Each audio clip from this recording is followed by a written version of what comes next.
everybody, and welcome back to my channel. My name's Amanda, but you can call me A-Dubs, and this is the series I like to call Why I'm Afraid of the Dark.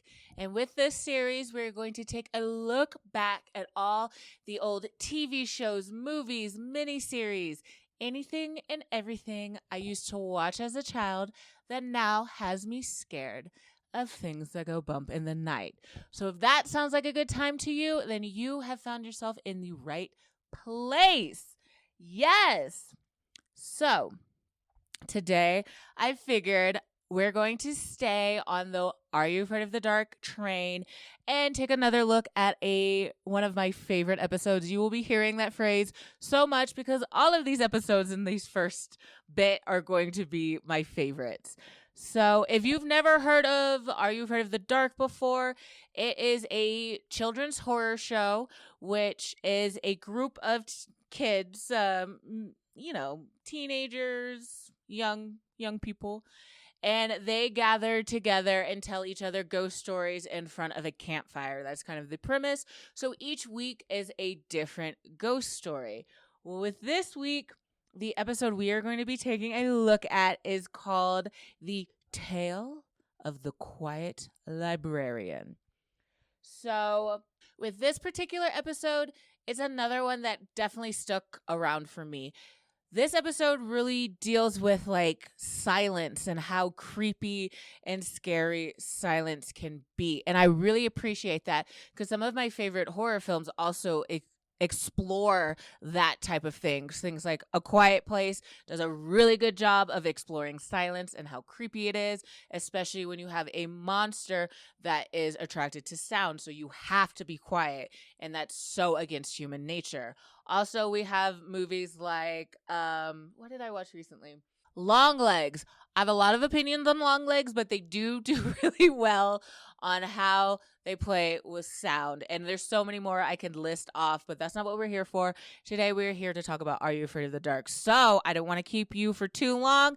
Let's go ahead and check in and see what the Midnight Society has in store for us today. So this episode starts with Frank and Tucker, who are kind of fighting with each other. Frank has Tucker in a headlock, and Tucker's like, I don't know, kind of making this is not cool. And Kiki tells them to be quiet. And quickly Frank's like, I'm not hurting him. And she's like, I know, but be quiet. Then we see the rest of our Midnight Society come into frame, which would be Sam, Greg, and Beth Ann. And they are kind of going back and forth on why Kiki is telling everyone to be quiet. And she's just like, hey, everybody, stop making any noise. Just be quiet and listen. Sam and Greg tell Kiki that there's no such thing as complete silence. Someone or something is always going to be making noise. And Kiki very much agrees. She's like, exactly. So when grown-ups, I love how they call them grown-ups, when grown-ups tell us to be quiet, what are they really asking for? Because we can never be silent kind of thing. And Tucker is like, that's a good line. I'm going to use that. And they're kind of going back and forth. It's really cute. But Kiki is really diving in a childlike manner into what it really truly means for it to be silent. And that true silence is impossible with living things. And that's kind of how they break this down. Greg tells her, hey, as long as things are living, there's going to be sound. And Kiki gets this creepy smile on her face and tells him, how about flip it? If you take away sound, are you taking away life? And that's when she submits for the Midnight Society, The Tale of the Quiet Librarian. And now we kind of jump into our story. And we start out in a library, of course, and we see a group of kids being led by some kind of tour guide. And she's telling them, hey, keep up, and kind of showing them these old librarians of the past. And that's when we see Brian, who's kind of fallen behind. And he's playing with this little green ball, kind of just tossing it in his hand and looking at statues and books and all this kind of stuff when the green ball kind of rolls away from him. And Brian chases after it, and it rolls behind a shelf, like a bookshelf. And so Brian moves a couple of things out of the bookshelf and goes behind when this happens.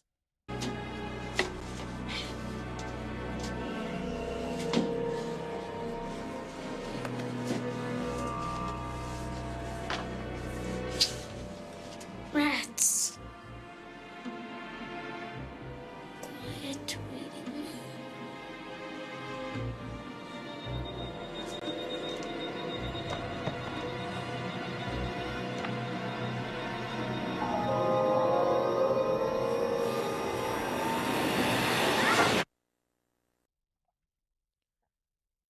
Right. It's a good way to start the show.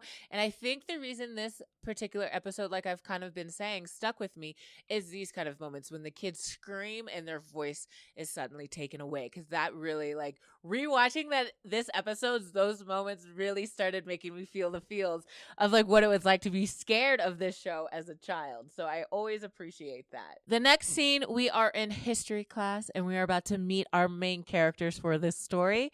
The teacher assigns all the kids in the class partners for this like final group project. And that's when we officially meet Lori, and she is assigned to be partners with Jace. At first, Lori's kind of here for it. Her friend asks, like, who's your partner? Her friend is complaining about who her partner is and asks Lori, like, who's your partner? And she's like, Jace. Oh, and her friend's like, oh, Jace the face. Lucky you, not. And she's like, I'm kind of excited to work with Jace. He's kind of cute. And Lori's friend is like, yeah, but he thinks he's cute too and got a big old head. And that's when we then cut to Jace. And his friend is kind of doing the exact same thing, complaining about his partner and how this is going to be awful. And then asks Jace who his partner is. And he's like, oh, it's Lori. And Jace's friend starts going in on Lori, calling her an ice queen, saying like, oh, this is going to be awful. She's full of herself. And Jace again is like, no, I'm excited. Like, Lori's not that bad. He's like, oh no, she's just this and that. And starts talking about Lori so much, and they go into the hallway still talking mess when Lori, of course, walks up and hears it. And she's like, are y'all talking about me? And Jace kind of like, oh, don't worry about him. Like, I'm excited to be your partner. And she's like, I'm not. I just heard you talking about me. Like, I'm not looking forward to this at all. And she kind of walks away, and the scene again changes. And then we go back to the library, back into the basement, and we see Natalie and her little sister. Natalie is looking through books, and her little sister kind of runs off from her. Natalie tells her sister not to get too far, and she's kind of left alone in the basement. When she hears a noise behind this bookshelf, so she goes to check it out when again this happens.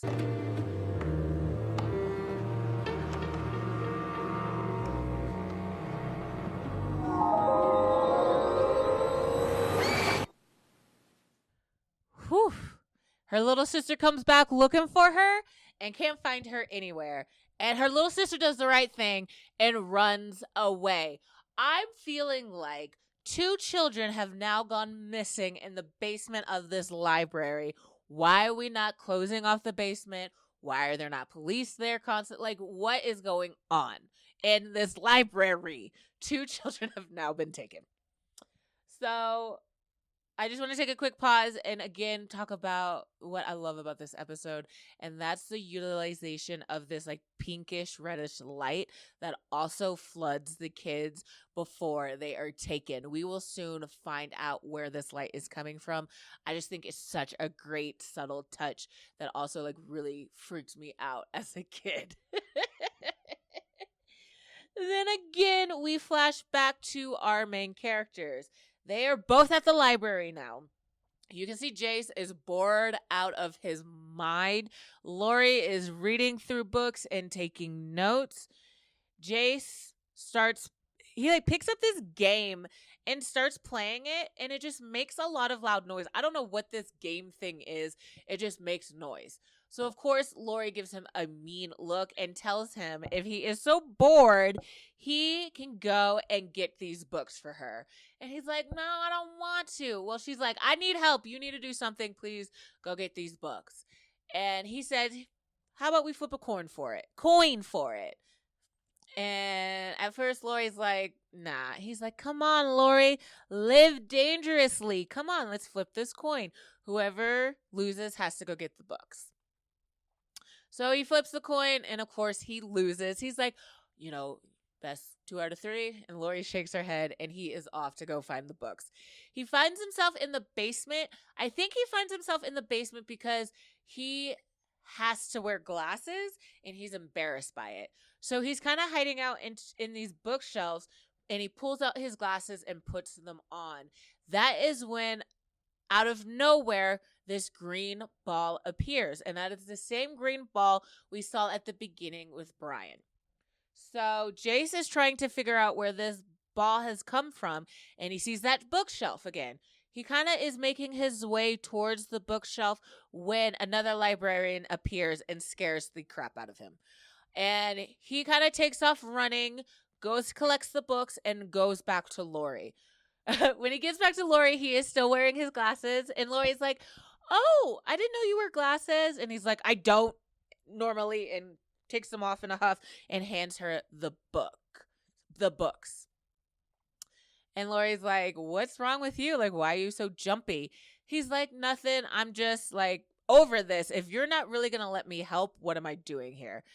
And she's like, we're here to write this paper. Like, I don't know what you want me to do. I'm just trying to like study. They kind of get into this back and forth, and they're kind of yelling at each other.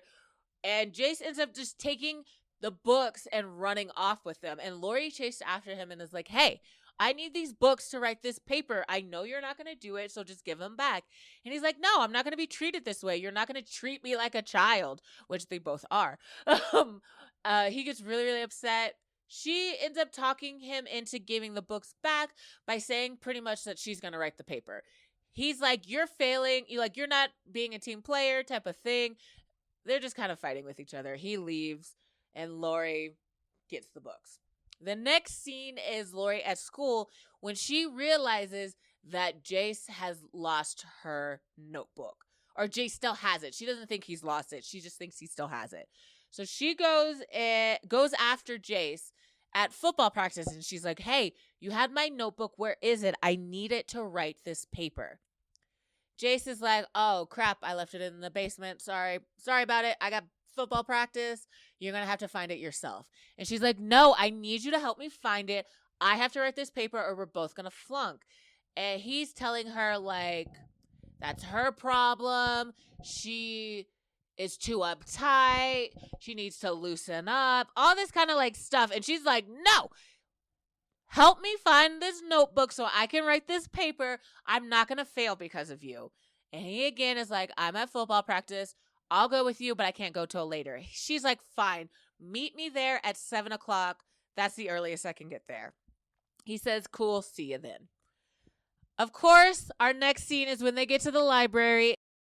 It is closed, and Lori is, of course, freaking out, yelling at Jace. He's telling her, you're not being a good team player. You need to loosen up, chill out. She's like, no, I need to write this paper. Oh my gosh, what am I going to do?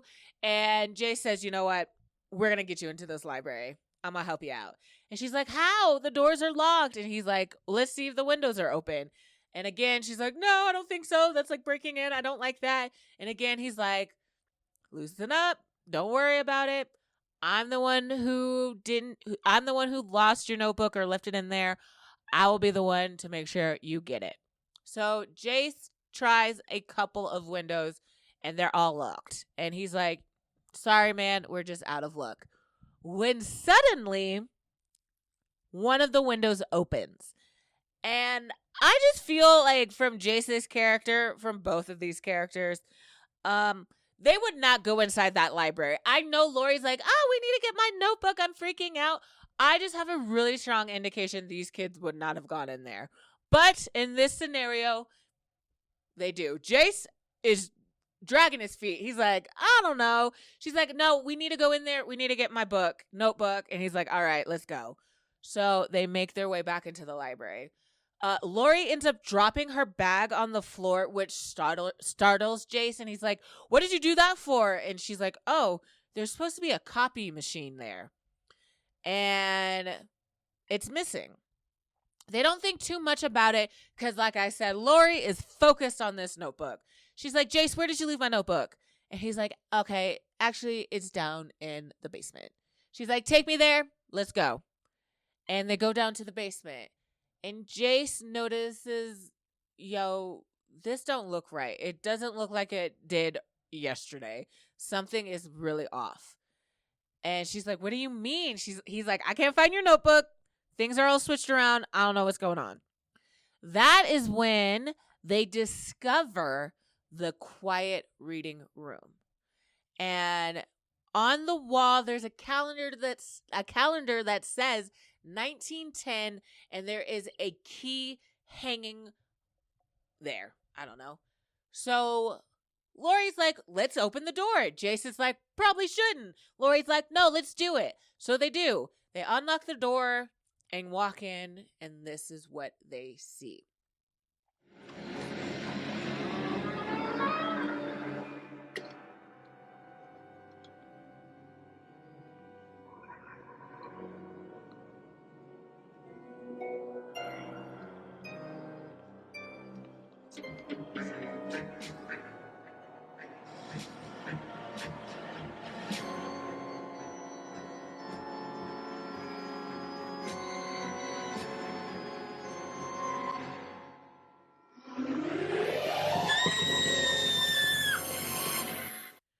For me, this is the scene that stuck with me. Them in there with all those kids, the kids screaming, them not making a noise, and then them screaming. This is the part that really was like my favorite scene and always stuck with me. Of course, the kids take off running and get out of there as fast as possible. When at the end of the hallway, they see a figure standing there. Lori automatically thinks it's the other librarian, Mrs. Hubert, I think. Jace quickly lets her know that is not her.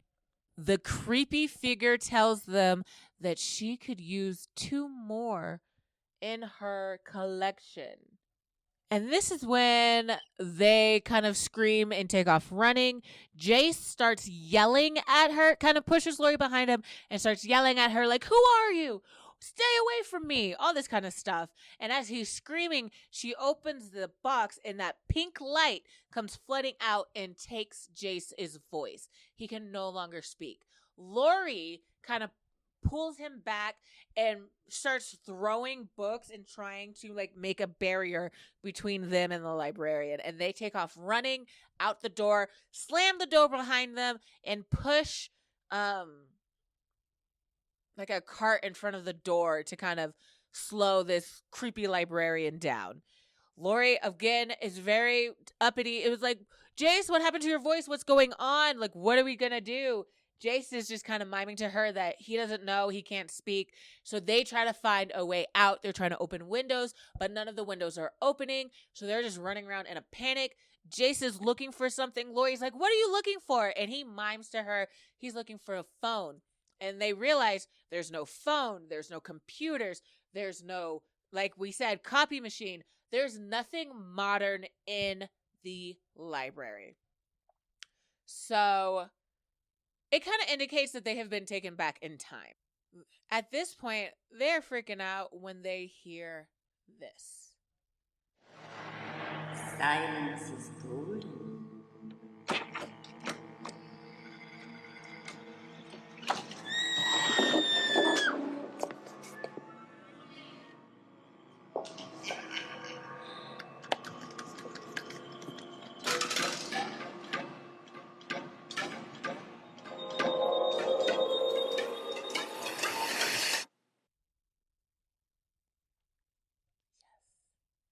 I love it.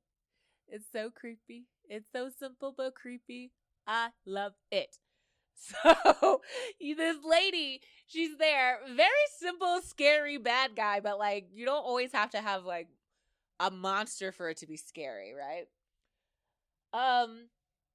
At this point, they take off running again. They kind of find themselves in like a bit of a I don't know what to call it, hallway.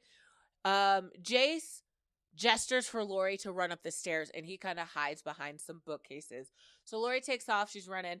The librarian is getting closer and closer to Jace when she hears Lori's footsteps as Lori's frantically trying to open windows and still get out. So the librarian decides to go upstairs, and we cut to her like still, Lori still trying to open these windows.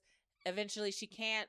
The librarian is making her way closer and closer to Lori. So Lori decides to hide, but her heart is beating so fast and so loud. I think the librarian can hear it and is about to open her box when we start to hear music. And of course, that takes the librarian's attention, and she goes straight for the music.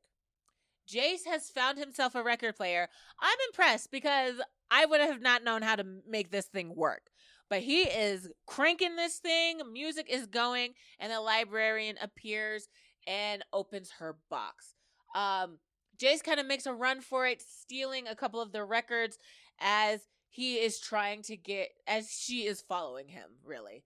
Kind of corners him, and he starts breaking records, and each time he breaks a record, she is kind of turning her box and taking the sound away from it.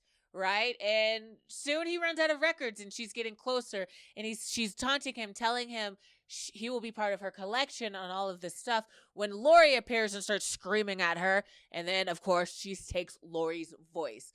Lori runs off again, and she puts her attention back on Jace and is getting closer. Jace now seems kind of hypnotized and is not moving when Lori grabs the toy Jace was playing with earlier that was making a bunch of sound.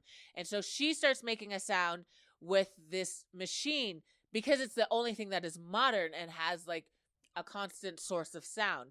And so the librarian can't seem to steal the sound from this machine. So Lori tosses it to Jace, and now Jace is kind of running around this lady, and she keeps trying to take the sound, and it's clearly overwhelming her. And Lori grabs the statue and pushes it into her, and the lady drops the box on the ground. Lori tries to pick it up, but she can't. It kind of burns, and as they make more and more noise, the woman is kind of screaming and just kind of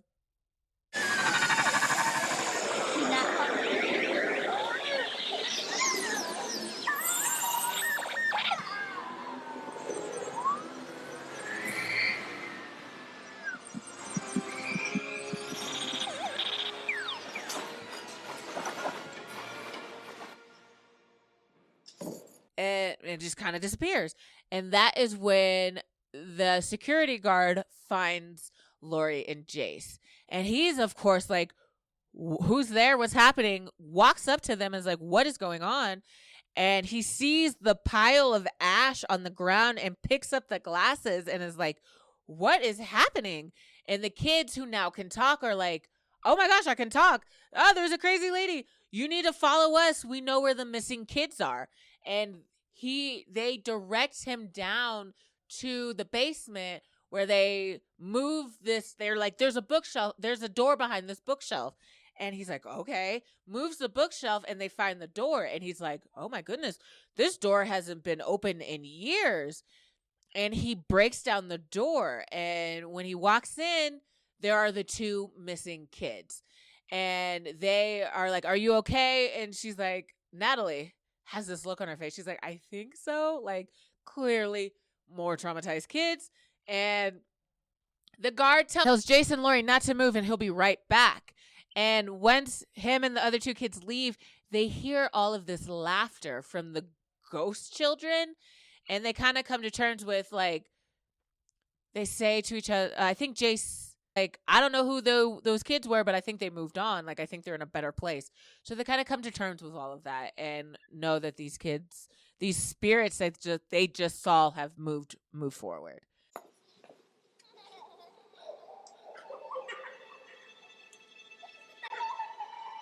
whoever they were.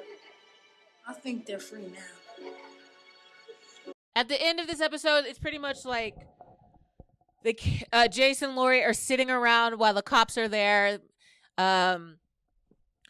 They give Lori back her notebook and tell them that they can go if they have any more questions, that they'll reach out. Lori's like, hey, Jace, you know what? We actually do make a pretty good team. Oh, wait, we still have that paper to write. And he's like, we? She's like, yes, we. So they kind of end on a good term. And the last shot is a shot of the librarian. I think it's like Mrs. Mick something. And she was the head librarian from 1872 to like 1910. And that's how that part of the story ends. We do go back to our Midnight Society, and Frank is like, wow, Kiki, that was a really good story.